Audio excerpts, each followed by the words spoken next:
from Noah Pop TV, and I'm here on the DIY Holiday Channel. We're here at the Book Tavern, fixing to get on the Augusta Ghost Trolley to learn about some spooky things. Let's go.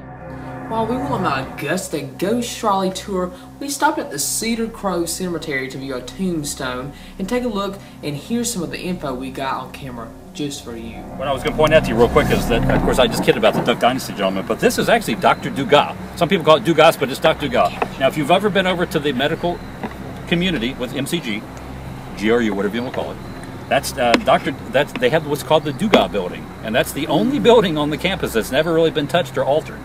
But he's kind of unique in history because of the professors at that time. They gathered a sum of they basically all pitched in $1,000, and they sent Dr. Dugas to France because at that time that's where the latest medical technical manuals could be found, and they were stocking their library. This would have been around 1835, 36, but they sent Dr. Dugas over there. Of course, with a name like Dugas, that was French, so he probably got the job because he's the only one that could speak French. But they did send him, and that's where. Now, if I was being treated, by the way, this guy right here, that's who I'd like to be treated by. Look at it with his hat. So only how many guys were doctors or teachers? Just the gentleman in the front here. There was this 7 right there. 7. The rest were the students. That's right. But again, there's old Grandis in the back. Isn't that a great picture? Now listen, what's even better though is after we've told you all this great story about them finding all those bones and bodies in the basement, think about if you're the person, those people that are doing all that dancing and so forth and celebrating, they don't even know about all that stuff underneath their feet. Or they try not to think about it. And actually, now what Joyce had told you about this, around 1830, what was it? I've been there. You've been there? I've been there. Dancing in the anatomy class, that's right. All right, so great. Good history, huh? Yes, absolutely. So you tell all your friends you got to go on the trolley and also go in a grave. A cemetery, right? That's the known but to God. The Cedar Grove Cemetery. And just on the other side, just really on the other side of the fence there, that's the gigantic Magnolia Cemetery, which is the main city cemetery.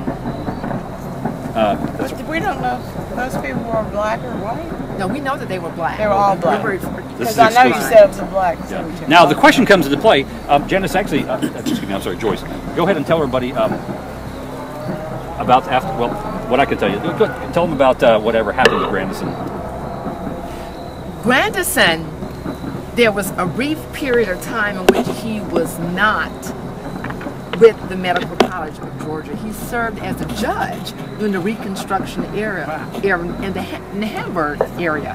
And he was a very spiffy dresser. He was said to light his cigars, with money, but also and he threw a lot of fabulous parties because remember, he was trained to read and write and to work with physicians. So he's used to being, around people of the upper class. And so he was the person that threw parties for the upper class elite in Augusta. Now, the time that he came to Augusta, it was 50% white in 1850, 50% white, 48% slave, and 2% of free blacks. And so, the smaller the number is, then the more precious it becomes.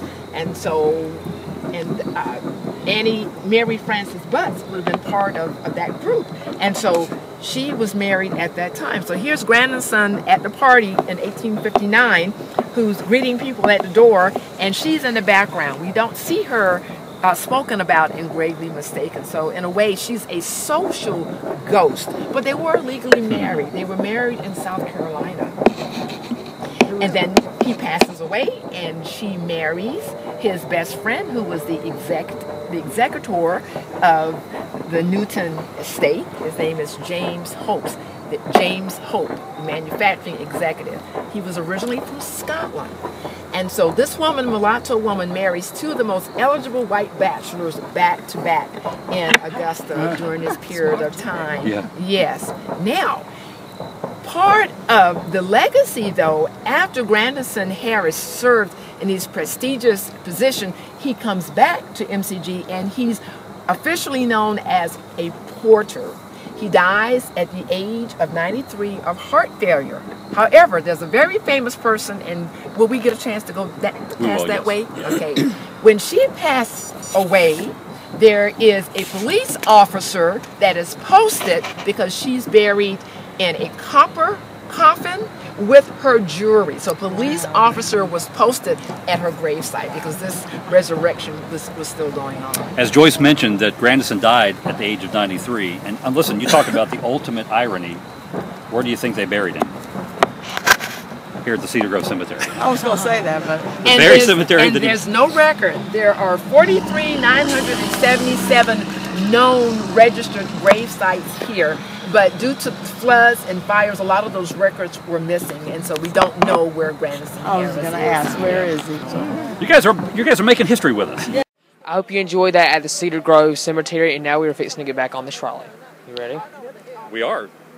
We are. Ready to go? All right, I'm ready. Okay, let's go.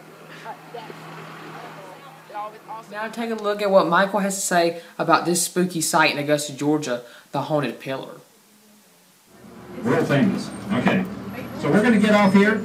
I'm going to tell you the legend, the story, and I've even got some great pictures to illustrate this as well. It is said that after the destruction that they were trying to move all the debris.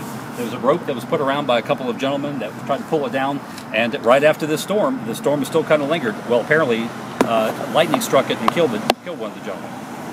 They say, you know, lightning never strikes twice. This thing's been hit about 3 to 4 times. Now, another interesting story they talk about is that around the 1930s, there was a gentleman, young man, that was a very prominent individual in the Lutheran community. And there was, in the 1930s, there was a truck that was carrying a large bale of cotton. Well, it came around the corner too tight. The cotton bale rolled off and it hit the pillar and knocked it down. Now, there was a bystander, this gentleman, he came over and he was very interested. Now, inside of this thing, it's made of brick. It's covered in cement. Well, he grabbed a brick and a couple of the pieces, and that was on a Sunday. And he left and he went down over towards Green Street to the Lutheran church. He went to church. Well, apparently, while in service, it's said that he felt a heaviness in his chest and he passed out. And when he came to, people were attending to him. His first instruction was told the people to take those pieces and put them back because he didn't want to tempt fate any further. Now, does it happen? Does it still kind of exist today? Again, it's not if you touch it, if you try to move it. So, I mean, I'm kind of famous for touching it. I even hug it from time to time. You're welcome to do that too. But before you end up touching it, you might want to keep and consider this.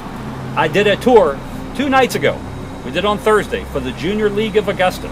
I had a young lady that was here. We were talking about this. We were having fun. She came over, touched it, just like everybody else. They had the group photo. We finished the tour, and I have a gentleman that prints these pictures for me. We had a tour that we did last night where we have both of our trolleys out, so I needed an extra set of these. I went to go pick them up, and the gentleman that does this for us, his daughter was in that group. He said, Michael, he said, my daughter had a wonderful time on that tour. And I said, well, that's great. I'm glad she enjoyed it. He said, well, there's a part 2 about this. He said that they got a phone call that the daughter had been involved in an accident on Broad Street that very night. And she told her parents, she said, it's because I touched that pillar. Oh, I'm not touching. So you all can decide what you want to do, but that's too late for me too. That's the legend. Y'all want to read the papers? You gonna go for it? What's your Yeah. name? Come on, you guys can hug, right? Come on. Don't worry, I'll make sure she does. We don't want to be in the paper. What I fear, though, is sometimes what's going to happen to me is something bad's going to happen to me one day, and they're going to go, uh-huh. You touched it a lot. You know, that's what it's going to be. What year was it cursed?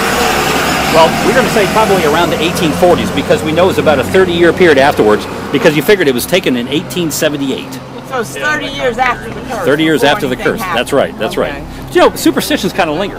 That's a long time.